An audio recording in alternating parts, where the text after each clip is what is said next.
Alright, so this is Brendan, and today I am at the Inspirational Expo with the Paradigm Shift table that we have set up here, and a few of the other guys are with me, but there's workshops going on, so they're just taking some time to themselves and enjoying the workshops, and I'm going to be managing the table, and we're also doing a panel discussion soon, and this whole expo is about, the theme of it this year, it was previously known as a Spirituality Expo, and I made videos of that in the previous years. And this year the theme is small groups making a big difference, which is how Paradigm Shift fits into it, because as you know, Paradigm Shift started off small, like all things do, and now it's expanded into a global network of over 60 plus communities across the globe. So I'll be on the panel discussion, and that video, the entire length of that video, the full panel discussion will be linked into from this video as well.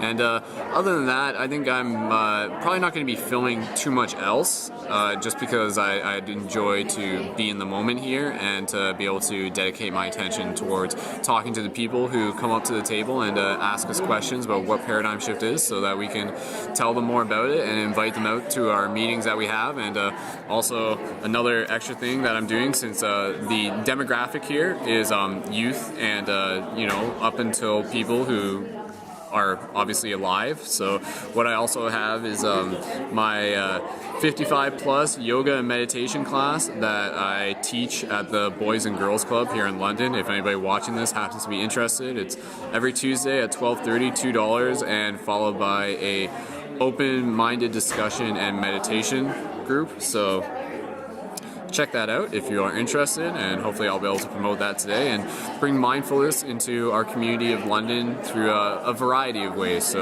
the meetings that we have every Friday with the Paradigm Shift at the Downtown Yoga Studio, 645, and also the open-minded discussions that I'm bringing to the 55 plus yoga and meditation class. So once again, I'm not entirely planning on filming too much today, but be sure to check out the video of the panel discussion, and yeah, thanks for checking that out, and keep doing what you need to do, and keep learning new ideas, exploring new realms of possibility, inspiring yourself and inspiring others, because that's what today is about, and that's what I hope to be able to continue to do through my own process of sharing what I'm doing here. And yeah, I think that's about it. Cool. I was doing a lot of research on my own, and I'm like, all right, there's got to be other people who are interested in this stuff too. Like, I want to be able to bring them together. And I started to experience things within this reality, such as like synchronicity, which is, the universal power for one object to be over here and other object to be over here, and yet somehow they just managed to meet at the right place at the right time. So what started off as what still is a community in London has now evolved into 60 communities throughout the globe. Through the support of community, it helps empower each other and gives that formidable network, so that we can bounce ideas off of each other. We can say this is I'm writing down my dreams and here's my experiences, and then that would encourage another person to write down their dreams. So for other people to see other people doing what they do and to do it courageously is an important thing, to see yourself in your surroundings. So kind of going back to this theme of unity, right now, I look at all of you, I might be the one up here talking, and we might have this idea that I'm Brendan, you're Joanne, and you're Billy or something like that, but each one of us is a fractal, a different finger of the godness that we all are in that sense. We're all branches of that same tree. So if you were to take all those branches and follow it back, there would be that single seed, and within that seed exists the entire flower, the entire tree. And observing, I've been able to notice it, and especially through the patterns through the internet and through the revelation of data. Right now, we are in a renaissance. We literally are in a new renaissance. It's this renaissance of new information.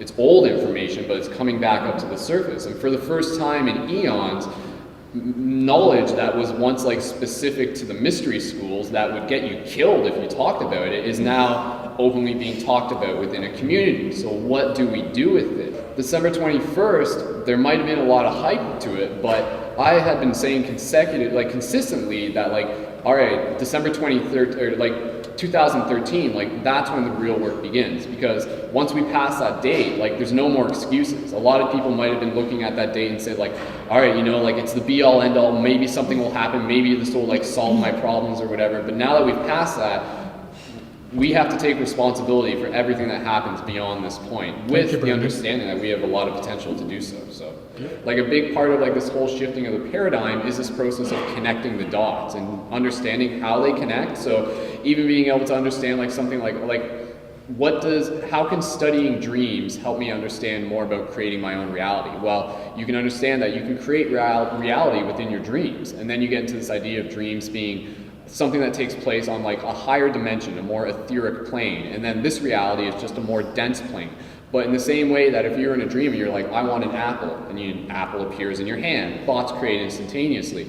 So do they here. It just takes a little bit more, because there's this thing that we perceive that we call time, so to speak. So science, the scientific paradigm is itself beginning to shift. It might take a while before you start reading about this in textbooks, but there has been lots of studies on this, and this is nothing new, but it's just a matter of like how it's infiltrating its way into mainstream culture, and then potentially like how it will ripple down towards the next generations. Because like what I foresee seeing is something like in the future where we can teach our children about things like chakras, and we can teach them about meditation at a young age, so that this stuff is second nature. And the purpose of all this is so that they can like move through life with more wellness. I mean, look at society today. Like, it is sick. Like, we are sick. I think we can admit that. And it's being able to recognize that sickness that we sort of have to address the problem of how do we begin to heal ourselves. And I think a lot of what we're talking about on here, it fits in well with that theme, especially what you're talking about the consultation and being able to bring together out of unity and understanding that all of this is part of the process. You know, it's kind of like that dark night of the soul. So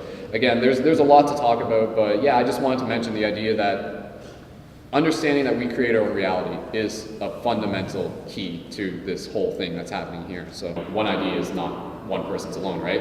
But it was this idea of like the egoic nature of man. Like the egoic nature of man is like even that thing that we see in animals where they have to like kill each other to survive. Like that's part of our natural human nature, but we have to move beyond that. We have to grow out of that in order to like move into unity, which is something that we're doing. So it's this whole learning experience. Like if we came in here and got it right the first time, like that would defeat the whole purpose. Like it's like thinning, it's a refining process, it's a crystallization process. Even this is, I'll give you a metaphor just to sort of piece it together as to like how nature does this all the time. So back in the day, dinosaurs, it was a very, like there was a lot of stuff going on and everything. There was a high risk of mortality with individual dinosaurs. A single dinosaur would lay a nest of about 10 eggs. And within those 10 eggs, it was expected that only one might survive. So when you get that like 1 to 10 ratio, like put that into perspective, like out of all the people in London, like there's like X number of people of London, yet somehow like only this many seem to be interested in coming here today, so like are we that one egg? Are you going to be that one egg? And that's not something that you are given, that's something that you have to earn, that's something that you have to grow into, you have to like evolve into, because yeah, that's just part of the ratio as to how nature sort of works, but it's all part of the process, right? It's all learning experiences. Just reiterate the final question for me. The final question is, what changes would you like to see for a better world? What changes would I like to see for a better world?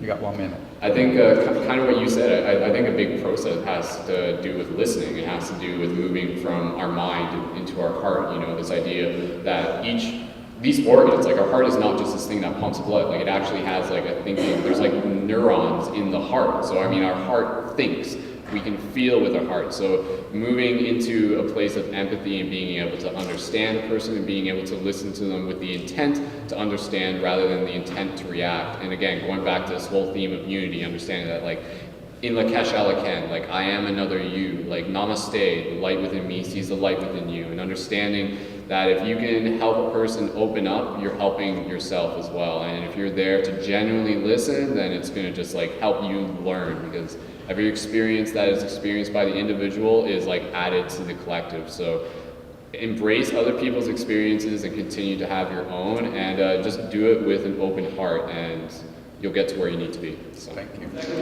Okay, I was just going to leave just with sort of like a metaphor that I actually read the other day. It's this idea that like if there is like a realization of light within the self, then there is like peace within the self. And if there's peace within the self, then there's peace within the home. And if there's peace within the home, there's peace within the community. And if there's peace within the community, there's peace within the world. So everything that we want to change on a big scale evidently does come down to what we change within ourselves. And there's so much to learn. There's so much exciting stuff out there. So please do what you need to do today. Talk to as many people as you can. Connect, grab their stuff, swing by our table, and go to my yoga meditation class for seniors Tuesdays. Yeah.